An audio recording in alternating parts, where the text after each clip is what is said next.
Bonjour bien-aimés, bonjour très chers amis. Alors quel autre privilège de nous retrouver dans le cadre de notre partage quotidien, un jour, un verset. Alors si vous voulez bien, prenons un court instant pour bénir le nom du Seigneur. Notre Seigneur, notre Dieu, nous te bénissons, nous te rendons grâce et gloire. Merci pour la vie, merci pour ta protection, ta provision et tes bénédictions multiples envers nous. Seigneur, nous voulons te confier ce moment de ta parole. Nous prions que tu libères ton esprit pour la vivifier dans nos cœurs, dans nos vies. Et nous prions pour que la joie de ton salut soit notre force tout au long de ce jour. Au nom puissant de Christ Jésus. Amen, amen, amen.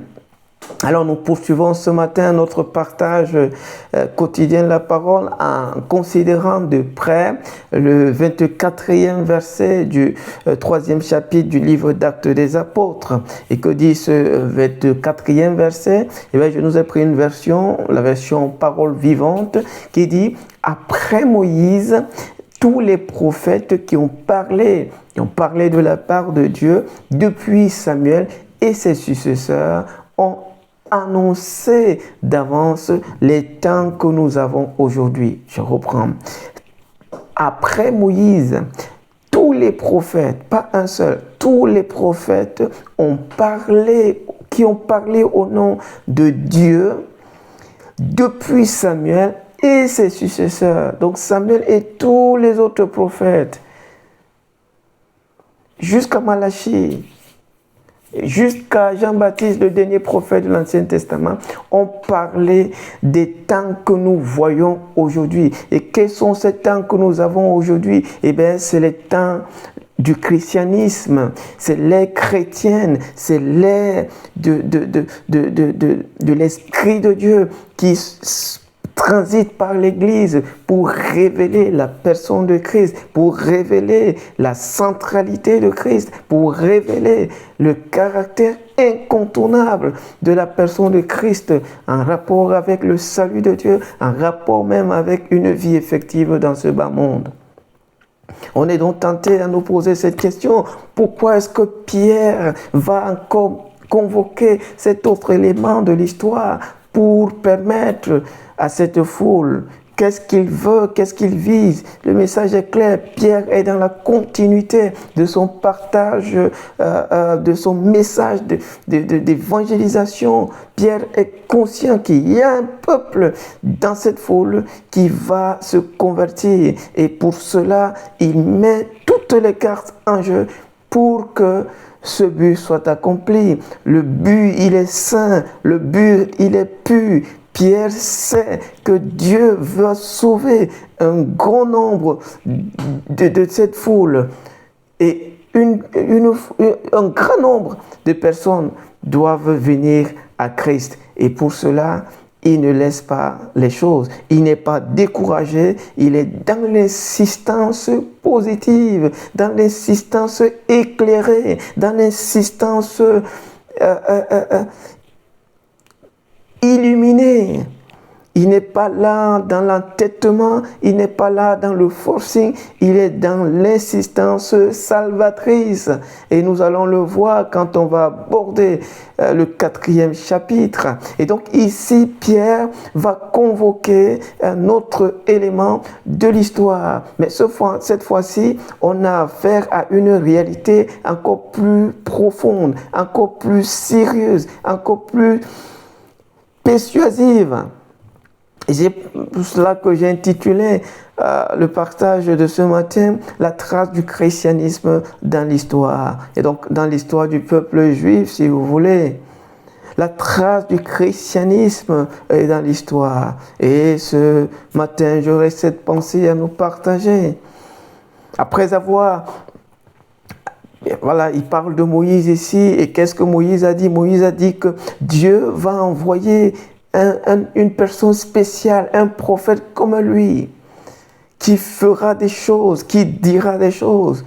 Et il leur dit, quand il vous dira des choses, faites attention, prenez tout ce qu'il vous dira au sérieux.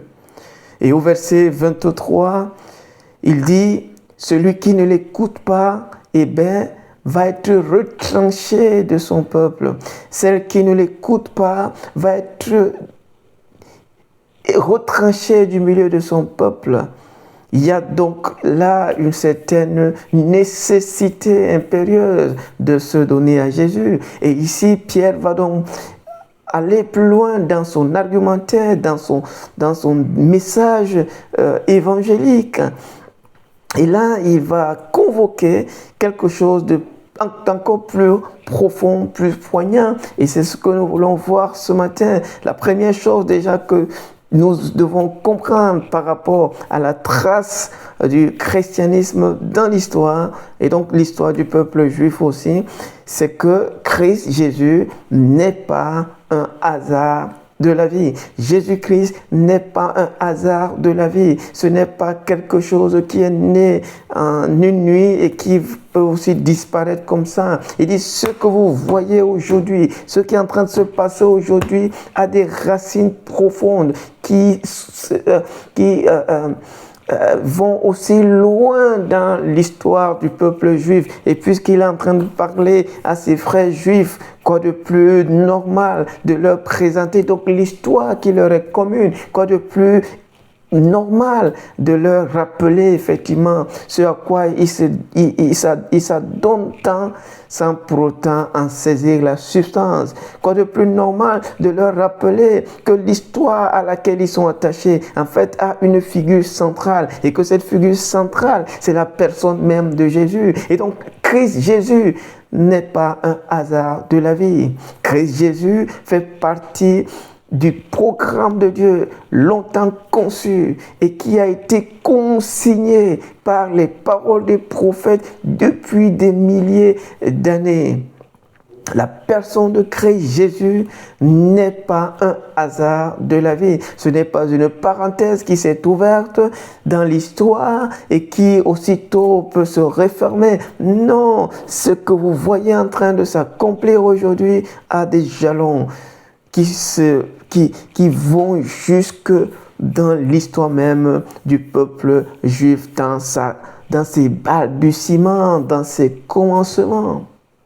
C'est la première chose. La deuxième chose, c'est que Jésus-Christ est le personnage central de l'histoire du peuple juif. Jésus-Christ est le personnage central et c'est ce que Pierre va et essaye et veut leur faire comprendre au travers de la convocation de ce texte lorsqu'il dit qu'après Moïse, tous les autres prophètes, pas un seul, tous les autres prophètes qui ont parlé de la part de Dieu. C'est-à-dire qu'il y en a qui ne parlent pas de la part de Dieu. Il y en a qui parlent de la part d'eux-mêmes, qui parlent de la part du diable. Et quand on lit les Écritures, la Bible, on en voit. Mais il dit, tous ceux qui ont parlé de la part de Dieu, depuis Samuel, c'est-à-dire depuis l'installation du peuple d'Israël en terre promise, Samuel étant le dernier des juges, depuis Samuel, c'est-à-dire depuis que Israël existe en tant que nation,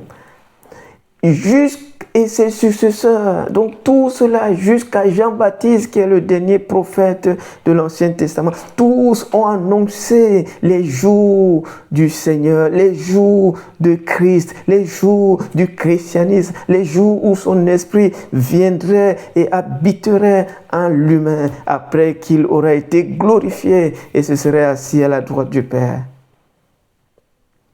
Donc Jésus-Christ, le dit-il, est une figure centrale du peuple, de l'histoire du peuple d'Israël.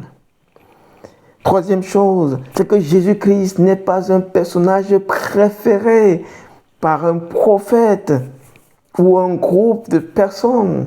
Et cela, c'est ce que Pierre essaie de leur faire comprendre ici, que ce n'est pas juste une question de préférence, que Jésus-Christ n'est pas juste une question de goût personnel, c'est une question, Jésus-Christ a à voir avec l'histoire même de chaque individu. Et cela est prouvé parce que ce n'est pas juste une personne qui a parlé de Jésus. Non, Jésus, ce n'est pas le chouchou d'un prophète. Jésus-Christ, les prophètes qui se sont succédés Ils n'ont pas vécu dans les mêmes époques, ils n'ont pas vécu les mêmes réalités, mais ils ont parlé de la même personne, du même personnage. Donc Jésus-Christ n'est pas un préféré d'une tribu, Jésus-Christ n'est pas un préféré d'un peuple, Jésus-Christ est la figure centrale de l'humanité, la figure centrale de chaque peuple, de chaque langue. En commençant par ce peuple juif, Jésus-Christ est la figure centrale. Il n'est pas le préféré, il est tout simplement celui qui est et celui qui doit être au cœur de l'histoire de chaque peuple, de chaque tribu, de chaque communauté. Quatrième chose, et c'est là où on va essayer de démontrer donc pourquoi Jésus-Christ est incontournable et pourquoi Jésus-Christ n'est pas juste un préféré de quelqu'un. Et là, j'aimerais partager vite fait 3 principes qui démontrent, n'est-ce pas, l'incontournabilité de la personne de Jésus et la centralité de Jésus en tant que figure historique de l'histoire de l'humanité. Donc le premier principe qui démontre au travers de ce verset que nous venons de lire, c'est ce que j'appelle le principe de l'uniformité.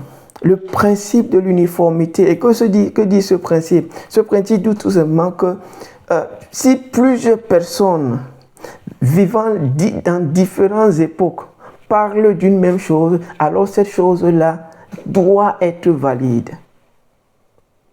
Si plusieurs personnes ayant vécu dans diverses époques parlent de la même personne, sont d'accord au sujet du même personnage, alors ce personnage-là mérite une attention particulière, spéciale. Donc Jésus-Christ est incontournable à l'humain parce que tous ceux qui ont parlé de lui, bien qu'ayant vécu dans diverses époques, ont parlé de lui de manière consensuelle.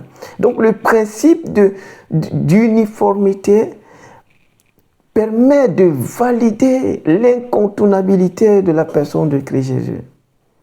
Ça, c'est le premier principe qui démontre que Jésus-Christ n'est pas un hasard, Jésus-Christ n'est pas un préféré, Jésus-Christ est le personnage central de l'histoire de l'humanité, donc de l'histoire du peuple juif aussi. Le deuxième principe, c'est le principe du nombre. C'est-à-dire quoi? Le principe du nombre dit que ce n'est pas juste une personne qui a parlé de Jésus. Ce n'est pas que Moïse, c'est ce que Pierre dit ici, après Moïse. Donc, si ce n'était qu'une personne qui avait parlé, oui, on aurait des doutes au sujet de la personne de Jésus en tant que figure incontournable à l'humain. Mais ce n'est pas que Moïse qui a parlé de Jésus. Moïse a parlé de Jésus, Samuel a parlé de Jésus, Élie a parlé de Jésus, Zacharie, Osée, Daniel, tous ces prophètes ont parlé de Jésus. La loi du nombre, le principe du nombre l'emporte ici. Et le principe du nombre impose qu'on accepte et qu'on reconnaisse la Seigneurie de Jésus-Christ, qu'on reconnaisse l'incontournabilité de Jésus-Christ en rapport avec le salut que Dieu donne à l'humain. Le troisième principe qui permet donc de valider cela, c'est le principe de l'autorité. Et que dit ce principe? Ce principe dit tout simplement que une information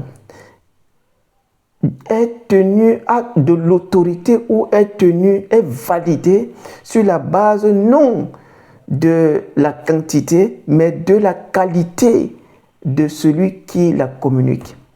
Il parle de Moïse, une figure emblématique du peuple juif. Et donc, Pierre, en convoquant Moïse, en disant « Moïse a parlé », il invite donc ce peuple à reconnaître Moïse, à reconnaître Jésus. Puisque si, on va le voir par la suite, s'il reconnaît et il respecte et il honore Moïse qui leur a donné la constitution, alors Ils doivent accorder de l'attention et ils doivent donner du crédit à ce que Moïse a dit au sujet de Jésus. Puisque Moïse, en tant qu'autorité dans l'histoire du peuple juif, alors ils doivent donner de la validité à la personne de Jésus.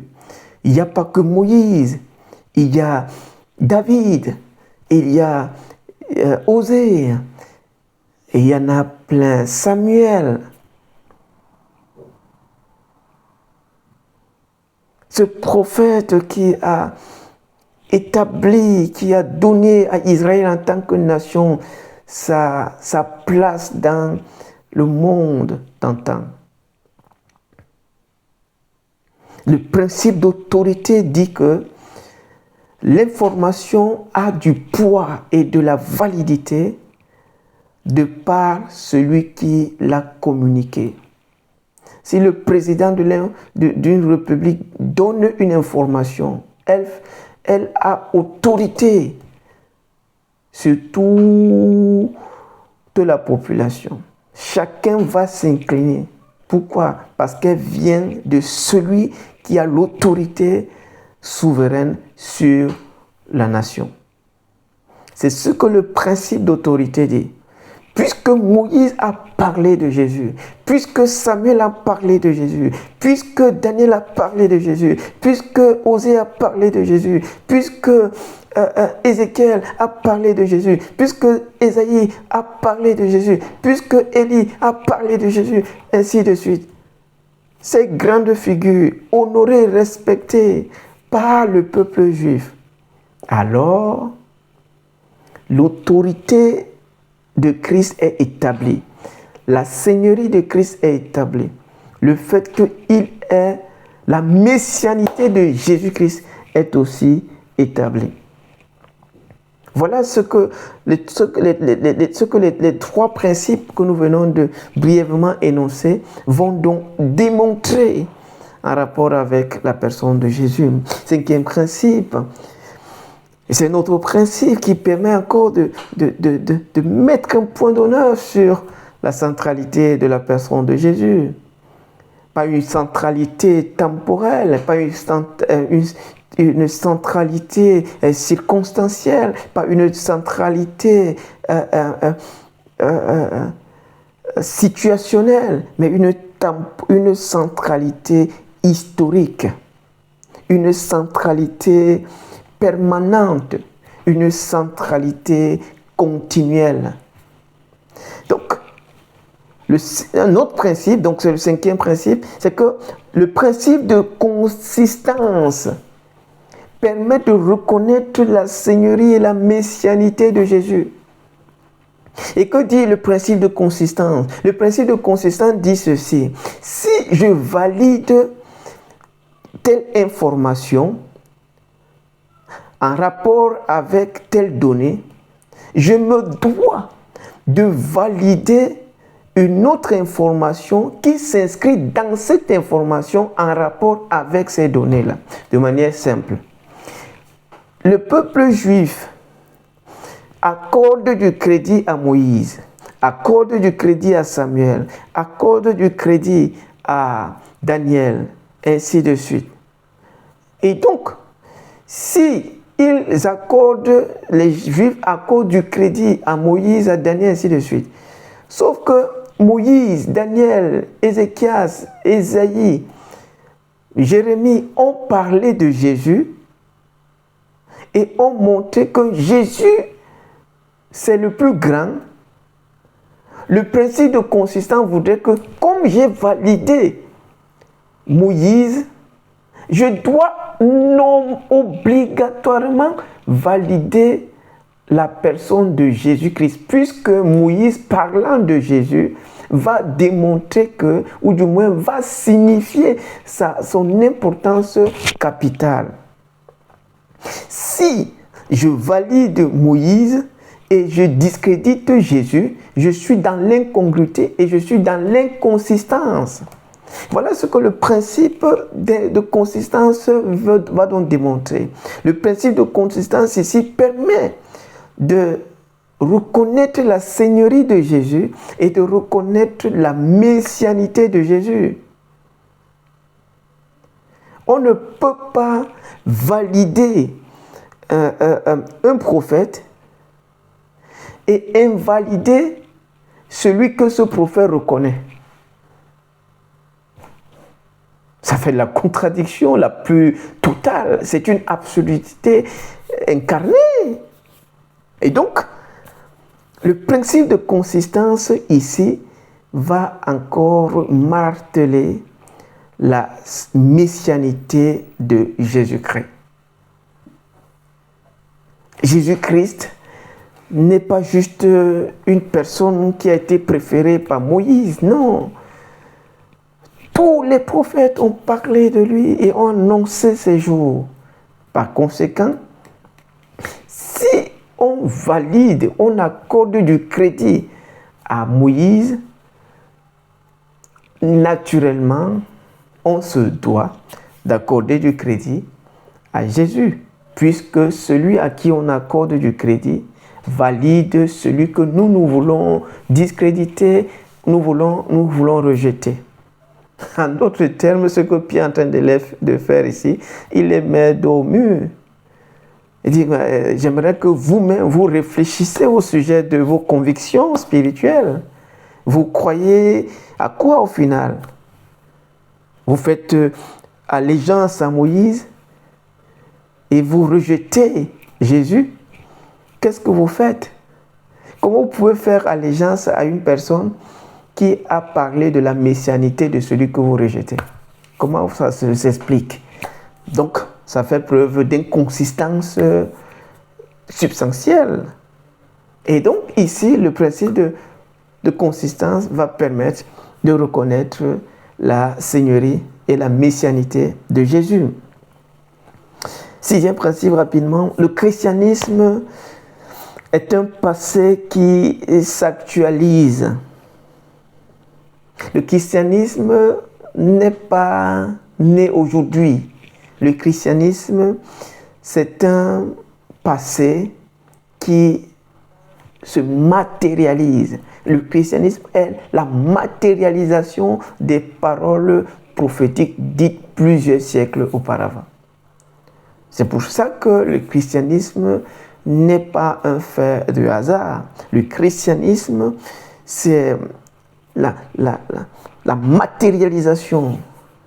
C'est-à-dire que c'est comme quelqu'un qui pense une chose et après il agit concrètement. Le christianisme, c'est donc cette concrétisation de la pensée dite ou conçue dans notre tête. Je conçois, ça c'est les prophéties, et j'actualise, ça c'est la matérialisation du christianisme. Septième principe, vite fait, le christianisme a un fort ancrage historique. Et comme je disais, ce n'est pas un détachement de l'histoire, ce n'est pas un fait isolé. Il y a tout un ancrage historique, retraçable au christianisme, pour dire que si vous rejetez le christianisme, à la vérité, vous êtes en train de renoncer à toute l'histoire à laquelle vous avez cru depuis que vous êtes né. Si vous renoncez au christianisme, ça veut dire que vous êtes en train de renoncer même à ce qui fait votre essence en tant que peuple, en tant que communauté. Pourquoi? Parce que le christianisme est ancré, fait partie du programme de Dieu inscrit dans l'histoire de l'humanité. Dieu, après la chute, avait planifié de sauver l'humanité tout entière. Voilà la pensée du christianisme. Et au premier siècle de notre ère, il a matérialisé le programme de reddition mondiale à travers l'instrument privilégié qui s'est choisi, la personne de Jésus-Christ. Alors, quel que soit votre background, quelles que soient vos convictions, si vous mettez de côté la personne de Christ Jésus en tant que figure incontournable de Dieu pour le salut, pour votre salut, vous êtes perdant. En fait, il y a quelque chose qui manque dans votre considération même de l'histoire à laquelle vous tenez. Alors, ce matin, vous voulez certainement reconnaître la seigneurie et la messianité de Jésus. Ce n'est pas à tort, c'est à raison, parce que toute l'histoire en parle. C'est donc du bon sens et de la sagesse remarquable que de procéder ainsi. Alors priez avec moi si vous voulez bien. Merci Seigneur pour ta parole ce matin, qui place devant nous la centralité de ta personne. Tu n'es pas juste quelqu'un qu'un prophète d'un temps a aimé. Tous les prophètes ont parlé de toi. En d'autres termes, toute l'histoire de l'humain parle de toi.